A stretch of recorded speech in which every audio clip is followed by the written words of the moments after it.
Hello दोस्तों, आपका स्वागत है आपका अपना चैनल ज्ञानोदय क्लास में। देखिए प्रश्नावली 8.1 का हम 8 नंबर सवाल अब हल करने जा रहे हैं। इसमें लिखा है कि यदि 3 cot a बराबर 4 हो तो जांच कीजिए कि 1 माइनस टेन स्क्वायर ए बटा 1 प्लस टेन स्क्वायर बराबर cos square minus sine square A है या नहीं, दोनों बराबर होगा या नहीं होगा। तो सबसे पहले हम सवाल को लिख लेते हैं क्या दिया है। तो लिखते हैं कि दिया है 3 cot a बराबर 4 और 3 को पक्षांतरण करेंगे तो ये बाटा में आ जाएगा, तो हो जाएगा cot a बराबर 4 बाटा 3। और cot का सूत्र होता है आधार बाटा लंब, मतलब कि लंब का मान 3 और आधार का मान 4 हो गया। तो हमें कर्ण निकालना है, तो कर्ण निकालने के लिए हमें पाइथागोरस प्रमेय लगाना पड़ेगा। तो पाइथागोरस प्रमेय से कर्ण बराबर सूत्र होता है, कर्ण स्क्वायर बराबर सूत्र होता है लंब स्क्वायर जोड़ आधार स्क्वायर। तो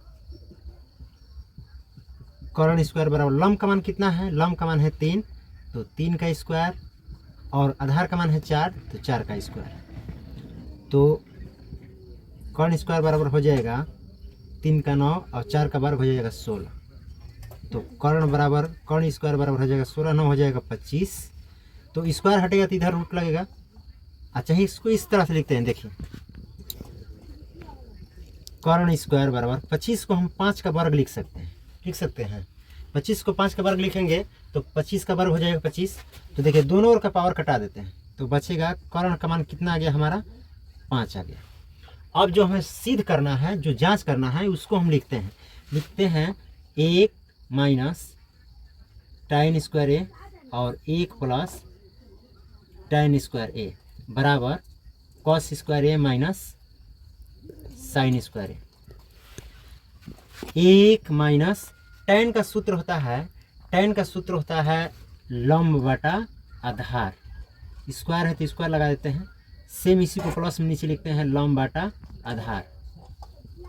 और cos का सूत्र होता है आधार बटा कर्ण, स्क्वायर है तो स्क्वायर, और साइन का सूत्र होता है लंब बटा कर्ण, स्क्वायर है तो स्क्वायर। अब देखिए 1 माइनस लंब का मान कितना है, लंब का मान है 3, तो 3, और आधार का मान है कितना, लंब 3 है आधार है 4, तो 4, स्क्वायर है तो स्क्वायर बटा 1 प्लस सेम यही लिखना है 3 बटा 4, स्क्वायर है तो स्क्वायर। कॉस का मान, आधार का मान कितना है, आधार का मान है मेरा 4 बाटा कर्ण का मान कितना आ गया 5, तो बाटा 5 स्क्वायर। साइन का सूत्र होता है लंब बटा आधार, तो लंब है हमारा 3 है और कर्ण है 5, स्क्वायर करते हैं। तो 1 माइनस 3 का स्क्वायर करेंगे तो हो जाएगा 9 और 4 का वर्ग होता है 16 बाटा 1 प्लस 3 का वर्ग होगा 9 और 4 का वर्ग होगा 16, 4 का 16 और 5 का 25, फिर 3 का वर्ग हो जाएगा 9 और 5 का वर्ग हो जाएगा 25। दोनों का लघुत्तम लेते हैं, देखिए 1 माइनस 9 बाटा 16, इन दोनों का लघुत्तम लेंगे तो हो जाएगा लघुत्तम 16, 16 से 1 में गुना है 16 माइनस 9। तो इसको इसी तरह से करते हैं, लघुत्तम हो जाएगा हमारा, देखिए इन दोनों का लघुत्तम हो जाएगा 16, 16 है कम 16 माइनस 9। अब ये मेन बाटा, देखिए इस पर ध्यान दीजिएगा, ये मेन बाटा है तो हम थोड़ा सा बड़ा कर देते हैं। अब फिर इन दोनों नीचे वाले का लघुत्तम लेते हैं, सेम वही है लेकिन इधर प्लस है, तो हम फिर मेरा लघुत्तम, इन दोनों का लघुत्तम हो जाएगा 16, तो 16 से 1 में गुना हो जाएगा 16 और प्लस 16 से 16 कट जाएगा तो बचेगा 9 बराबर इन दोनों का एलसीएम कितना हो जाएगा, दोनों का लघुत्तम हो जाएगा 25, तो 25 से 25 कट जाएगा तो बचेगा 16 और 25 से 25 कटेगा तो बचेगा -9। देखिए ये 16 और 16 कैंसिल, तो 16 में से 9 घटेगा बचेगा 7 और 16 9 हो जाएगा 25 और 16 में से 9 घटेगा बचेगा 7 अब बटा 25। देखिए तो दोनों पक्षों का मान बराबर है, इसका मतलब कि LHS बराबर RHS प्रूफ हो गया।